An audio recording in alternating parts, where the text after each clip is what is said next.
சரி, நாங்கள் வந்து இது வரைக்கும் கடையில் வாங்கி பொடி மசாலாலாம் வாங்கினதே கிடையாது. எல்லாமே நாங்கள் மல்லி மிளகாய் காய போட்டு அடுத்தது 3 ஸ்பூன் போடணும். இந்த ஸ்பூனில் 3 ஸ்பூன், 1 2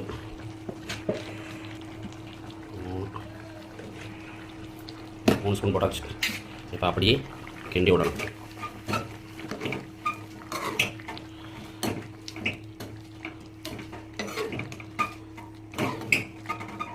என்ன பண்ணலாம், இறால் கிரேவி